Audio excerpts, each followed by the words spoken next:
Welcome back to Let's Play Super Mario 64 DS. Last time, we finished up Rainbow Ride, and this time, I'm gonna take a little trip around the castle. Because I want to go over my feelings about these areas before we continue on to the final part of the game. Starting off in this area right here, this is where it all started. All of these courses were really solid, a lot of fun. There wasn't anything I disliked about any of them, really. They were all a very, very solid start to this adventure. Down in the basement is a slightly different story. It definitely wasn't bad, by any means.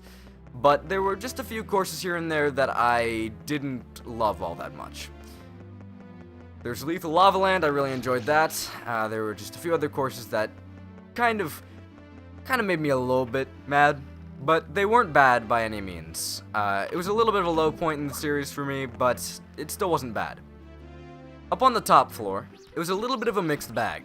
There was stuff that I really liked, stuff that I thought was just okay. All in all, it was kind of an amalgamation of the basement and the first floor. It was just a lot of stuff that I thought to be really fun, a great use of Mario 64's concepts, and then there was some stuff that I just thought was passable. Nothing bad, nothing that made me very angry, but there was a lot of stuff that was really fun. So, all in all, it's been a very positive adventure as of late. But, enough beating around the bush. You want to play as Mario so that you can go past this star door and actually get somewhere. Again, you can go through this star door with any other character, I've shown this off before, but you won't be able to get up this staircase. It's a Mario-only job, just like every other Bowser area that we've gone into. And once you get to the top, we can jump right in. Welcome to Bowser in the Sky. Probably one of my favorite areas in Super Mario 64, period. I've talked about the fact that I really enjoy more basic platforming sections. You know, call me boring all you want, but these just tend to be a lot more fun than anything else. It's a little bit of a basic platforming section. There's new mechanics thrown in here or there. That place that I just skipped over, depending on where you stand on that, it will fall down. I don't know, or not fall down, tilt rather. It's a very interesting mission. I love it a lot. It's somewhat simple, it is pretty straightforward, but that's what I like. It's what I really enjoy in a platformer, and I don't know, I think there's plenty of challenge here. There's plenty of platforming that will make you go, that was tough. And there's plenty of secrets like that red coin that I just got and kind of brushed over that will have you coming back to the level trying to find these little hidden collectibles. It's really fun. I think it's probably one of the peak points of Mario 64. People are probably going to call me mad for that, but it's great. Also, why'd I say mad? That is not something I normally say ever, but it just came out in this instance. So this area I'm going through right now can be completely ignored. Some of you are probably yelling at me saying, why didn't you use the skip? Why didn't you go past the skip? And the reason for that is because, I don't know, didn't feel like it. I always use the skip in this area, and I'll talk about it once I get up to the area again. But I kind of want to do this legit for once, so let's go. I think I can make this with either a double jump. Yeah, I can make that with a double jump. I just need to actually grab onto the ledge this time instead of just, not. There's a Chucky over there. And right up here, you see where there are these rotating platforms? You could have easily backflipped up to this area. There's nothing stopping you from doing that. And that entire platforming section that we just went through, easily skippable. There's no red coin in that section. You're missing nothing. So I usually skip that, but for the sake of showing it off for this Let's Play, I didn't. There's nothing super important over there, though. This will show you where all the red coins are. Not super useful since this is a very layered level, but it's still there nonetheless. And you know those pillar mechanics that I called really weird? Well, they're kind of returning, kind of not. There's these really oddly shaped platforms, and you can run up them, and it's a really cool concept. And there's these fire things shooting out here. Getting caught in one of those while on this platform specifically, it can be weird, just because the physics are weird. There's a lot of piranha plants that pop up, like the ones we saw on the small version of Tiny Huge Island. They can be a little bit annoying as well. This area is fun. Okay. Getting this red coin can be a little bit tricky. Depending on how you do that, you can mess up and slide down, in which case you're going to lose a lot of progress or die entirely. Because this is a very vertical level, I also missed the red coin there, I saw it. Because this is a very vertical level, there's a decent amount of times where you may mess up and fall down, and instead of dying, you'll actually land on a lower part of the level. That's kind of more punishing than dying, and, well, in this game, not really. There's not a checkpoint in this area really at all until you get to right before the boss. So if you die, it's really not as punishing as falling down. Or it's about the same amount of punishment as falling down, because you most likely will fall down all the way to the bottom. So careful on that. But yeah, you can fall down all the way to the bottom, take a bit of damage. It's a little annoying. It's not too bad though. But again, that's kind of par for the course with very vertical levels. I've gotten pretty much all the red coins. This right here is a little bit of a treacherous platforming section. There are going to be 2 of these rotating platforms. I know this level relatively well, considering the fact that I, you know, kind of really enjoy it. Kind of played it a lot. There seems to be something I'm missing. And I just want to make sure that I didn't do any, like, miscalculations or anything when it comes to star count. Because I'm pretty sure there's a switch star here. I just don't remember where it is. So give me 1 second, I apologize. Yeah, I made a little bit of an oopsie. That oopsie may also involve dying twice for really stupid reasons, so let's not pay attention to that, and just pay attention to the fact that this area that had the red coin in it, that I grabbed earlier, and actually mentioned being a little bit difficult to spot your first time, has a switch star in it. We have already previously passed the crystal for the switch star, so I'm really surprised I didn't notice that, but, you know, it happens from time to time. I was actually just platforming and having such a fun time with this star, with this area rather, that I just completely forgot that I had to do a switch star as well. So there's a switch star, really easy, nothing too big that you were missing right there. But that's it. I'm gonna cut back to where I was earlier. Alright, backtracking over with, let's get right back into it. Up here, there's an area with pillars, and there will be wind pushing you back. Once you get up here, the wind will stop, which is a good thing, because right down here, there's a ledge with a red coin on it. There are 2 red coins, which will probably keep you coming back to this level over and over again, that being one of them, and the other one that I mentioned being a little bit tricky earlier. Both of those are put in really, really good spots, and I think that's the best red coin placement I have ever seen in this entire game. It's just that good. But, you'll notice, I have 150 stars. Yep, that's right. We have 100% of this game.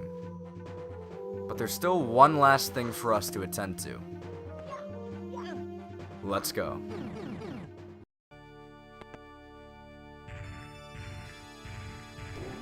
That's just fine.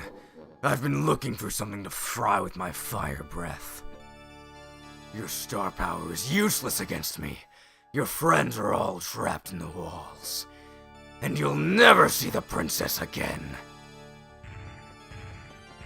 I don't mean to dampen the mood, but I've actually already saved my friend, so good one, Bowser, but you're a little late on the take there. A little bit late on the pickup. I don't know what the term is, what the phrase is. Anyway, this is a little bit different. It seems similar to the ones we've done before, and that's because in the very beginning, it is. I am going to be honest with you. This is one of the reasons that I have feared doing Mario 64 DS as a playthrough. I am very, very bad at this boss fight. I'm very, very bad at any boss fight that requires you to throw Bowser. You saw me be bad at the first one. The second one I got lucky as crap on. This one is no different. As you can see, my timing is very off. The only difference between this and the earlier ones are every single time you throw him off and you miss, more of the stadium, more of the arena rather, will be taken away. This can be tricky. He also does shockwaves. You've already seen those. It's really nothing too special, but you know, those are pretty easy to avoid. The throwing part, though, that's tricky. That is quite tricky. I'm going to hope that I can get this done in a timely manner.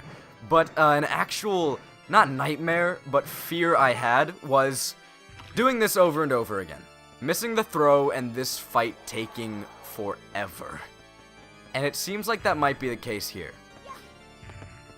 This fight scares me. For very wrong reasons. So we'll see how this turns out. Hopefully I can get him when I'm this close. I'm not that bad, right? There we go. So we got him. That's it. Every other fight took one hit. That's it. No.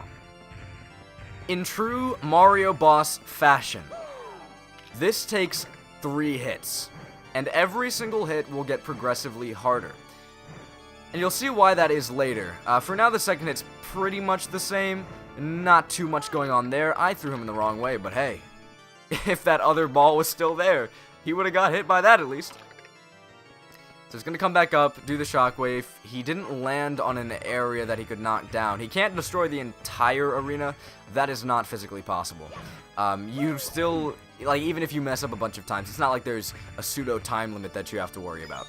Also, running out of health really isn't a big issue here either. A lot of the time, Bowser will... Oh, this is a new attack, actually. He shoots fire crazy fast. It goes everywhere. Well, it's actually kind of slow. I take that back. It can get a little bit fast and can get a little bit hectic there, because he shoots fire pretty much everywhere, so you have to worry about that. And you're probably going to grab his tail when he begins to do that attack, because the windup for it is absolutely bonkers. It takes forever to come out. So you'll grab his tail, try to throw him, but the fire will start coming towards you because it homes you a little bit. It's not like really homing. It's a little bit more lenient than some of the other homing fire we've seen before, but it still homes you a little bit. So if you're stationary, it is more than likely going to hit you. So be careful with that. It's going to jump again. Again, second phase is slightly different, slightly harder, but not by much. You'll really see what I'm talking about a little bit more tangibly in a third phase. You can actually pretty easily grab him before he does the fire thing, though. I'm trying to get the right angle for that. Please. Right angle? That's good enough. Oh! Just barely too early.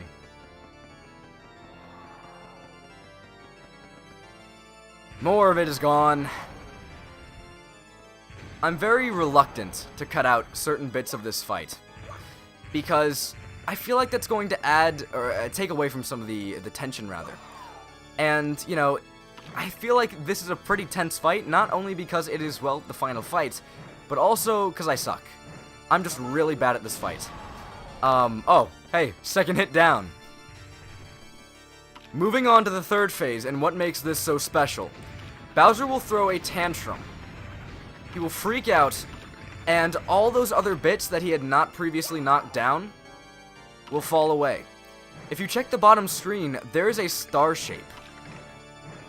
And that star shape is actually the real arena, the amount of the arena that will stay. The lighter shades will actually fall away eventually, 100% at some point. Also, something about the bottom screen. It's actually pretty easy to tell where you're going to throw... I say easy. It's easier to tell where you're going to throw Bowser, because you can check the bottom screen and see where the remaining spike balls are. You don't have to consistently change the camera. But that's it. That's the final fight. No, you've really beaten me this time, Mario. I can't stand always losing to you. My troops, worthless. They've turned over all the power stars. Wait, say that again? There are 150 stars in all? What? There were some in the castle that I missed? Now I see peace returning to the world. I really hate that. It's so horrible I can't watch. I'm out of here. Just you wait until next time. Until then, keep that touchscreen smoking.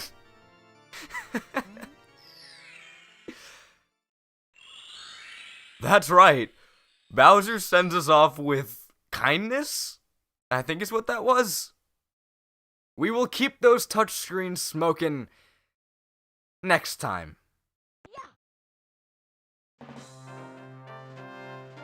But with that, we're done. Super Mario 64 DS is 100% completed.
Oh!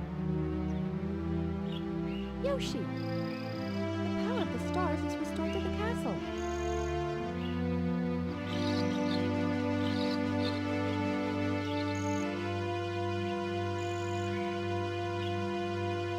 And it's all thanks to you. Thank you all. We have to do something special for you.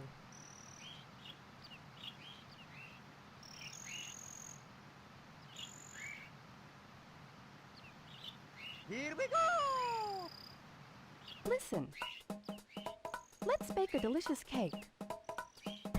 For my heroes.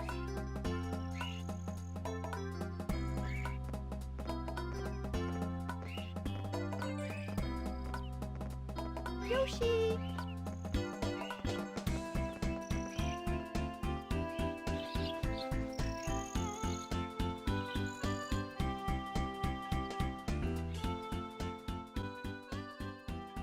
And that's it. Super Mario 64 DS is done. Now that we're at the credits, I would like to say that my opinion of this game has changed slightly after this playthrough. At first, I thought it was amazing. Nothing could go wrong with this game. And afterwards, I can see why it's aged a little bit poorly. Even the DS version doesn't fix everything. But I still love it. There's nothing that can make this game bad in my eyes, and nothing in the world can do that to this game for me. I still love it, I still think it's one of the most solid 3D Mario games out there, and it's definitely worth a shot.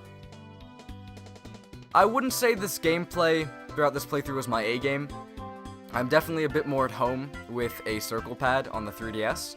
I don't know why, but an analog stick just isn't the same for some reason. Very weird, but, you know, whatever. And now that we're finally watching the credits, revisiting all these areas that we've previously seen, seeing them in a new light, I want to kind of introduce something new. This late into the playthrough, I know, but it's important and relevant, you'll see why. Every single time I do a new Let's Play, I change a bit. I alter my commentary, I add new things that work only for that game. The point is, I change. That change isn't always necessarily for the better, though. And I've done a video like this in the past, where I've asked for feedback. But I think I'm going to start doing this after every single playthrough. I'm just going to say, hey, if there's anything that you liked about my commentary, this playthrough in general, please let me know, and if there's anything you didn't like, please let me know. Just general feedback is fine. If you are, you know, not willing to give me feedback, that's perfectly fine if you just don't want to. I'm a-okay with that. I don't want this to feel like homework or anything. You don't have to if you don't want to. Don't think I'm gonna hate you for that. But if you are interested, then just give me some feedback. Tell me what you like, tell me what you didn't like, and I'll see if I can work on that in the next playthrough. I think this is just kind of a nice thing to add at the end of every single playthrough, just so I can continue to grow. Because staying stagnant, it's not good. Continuing to grow, that's where it's at. So, that's it. There's going to be one bonus video for this series, and it's going to be a little bit all over the place. I haven't planned out everything for it yet, but that's fine since I'm recording this well in advance of all the episodes going up, so I'm good. But we'll be back to this game a little bit later, in that bonus video. There's a few major things I haven't shown off, and I really can't wait to show them off. So, I'll see you next time. Until then.